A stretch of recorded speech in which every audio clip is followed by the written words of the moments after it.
Gandang umaga mga kalakwatser ko. Nagigising lang, alas 9 na mga kalakwatsero. Wala sa isip ko, day off ko pala ngayon. Kagabi nagpaplano ako kung sino magtatanim nung kamuting hinablot ko kagabi mga kalakwatsero. Pagdating ko kagabi mga alas 9 ng gabi, alas 8 ko umuwi, nagpahinga, tapos nagjogging ako alas 9 ng gabi. Pagdaan ko dyan sa bahay na yan, taas dyan sa baba na yan, sa likod ng kotse, may nakalawit dyan na talbos ng kamote. May tanim pala, ang tagal ko naghahanap ng kamote. May kamote pala dyan mga kalakotse. Kumuha ko ng ilang piraso, yan, itatanim ko. Wala sa isip ko na day off ko pala, sabi ko kay Albert, itanim mo to bukas, sabi ko. Maga, ikaw ang day off, sabi niya. Ako pala. Yan, kaya tatanim natin yan. Taba ng coriander ko, saluyot, at saka yung mga lugbati.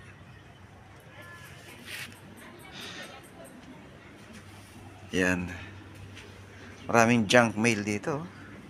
Linalagay dito sa loob ng mailbox namin. Yan, nantataba na nila mga kalakwatsero. Ang itim, as in. Yan,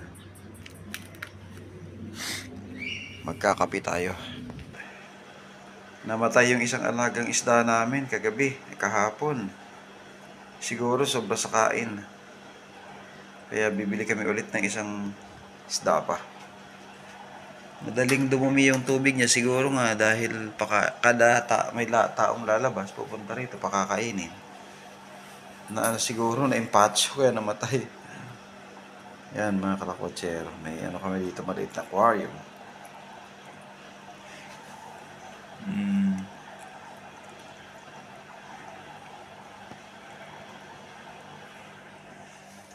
Tayo dito sa labas. Tingnan nyo mga kalakwatsero yung tanim namin. Inulan lang siya, inulan ng 2 araw.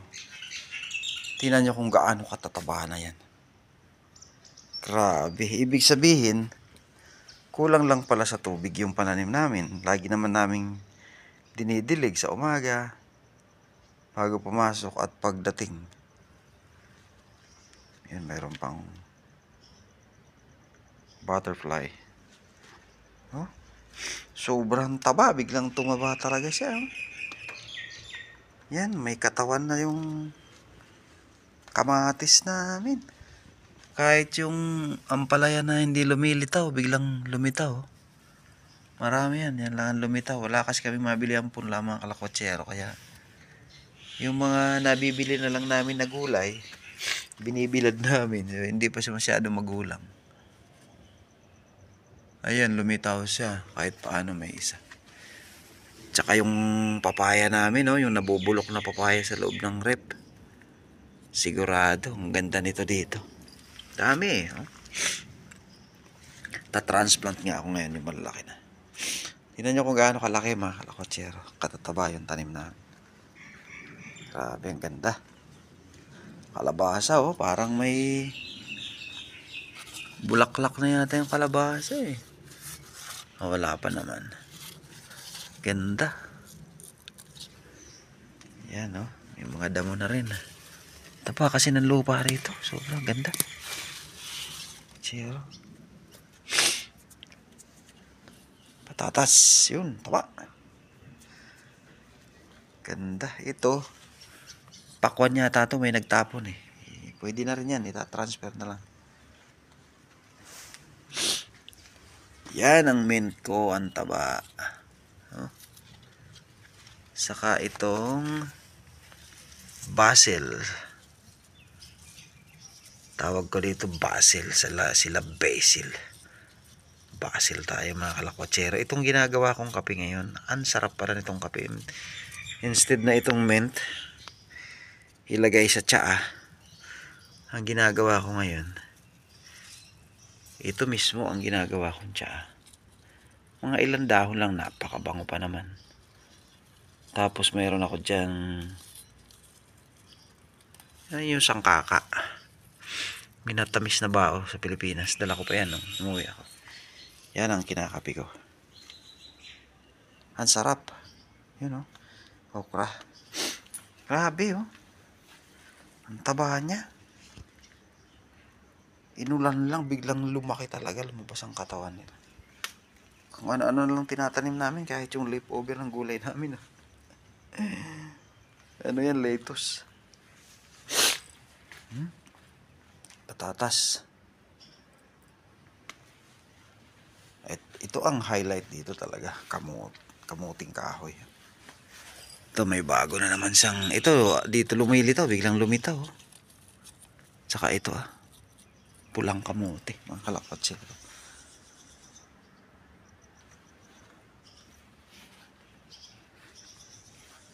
Baka mag-barbecue na naman tayo mamaya. Bili ko ng U-Bobs. Taba na mga kalakwatsero, no? Mga linggo lang yan. Sigurado ako. Mamulaklak na yan. At tayo magkakape. Hugasan lang natin mga kalakwatsero. Yun, Sili to Sili, talong. Talong, alam ko talong to. Ito. Ilang piraso lang ang nabuhay. Talong. May iba damo.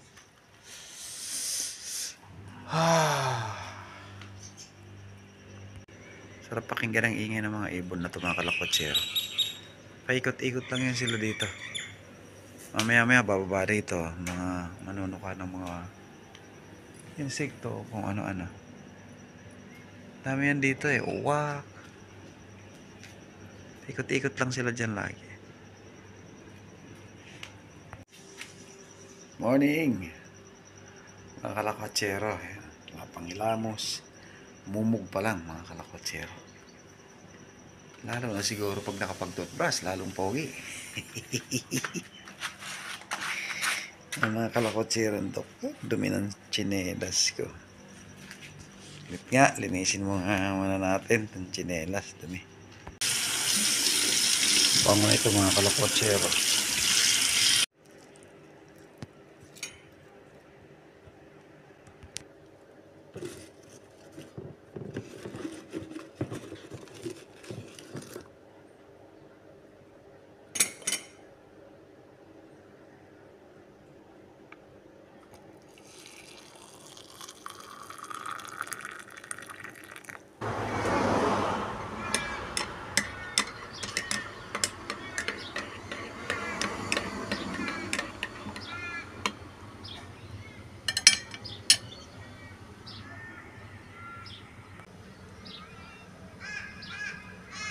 Kape tayo mga kalakwatsero.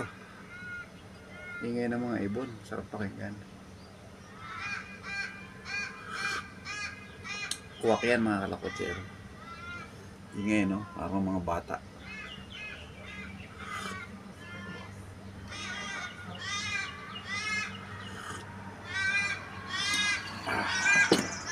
Para mga bata, mga uwak.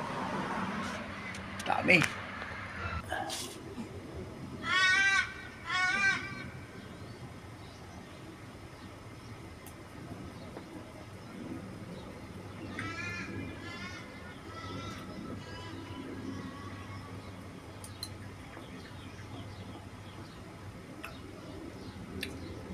Buti makulimlim.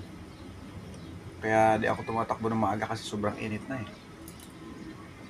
Sunog na sunog ako pag natapos yung isang oras lang. Sunog na sunog na. Sobra init. Ayan, makulimlim.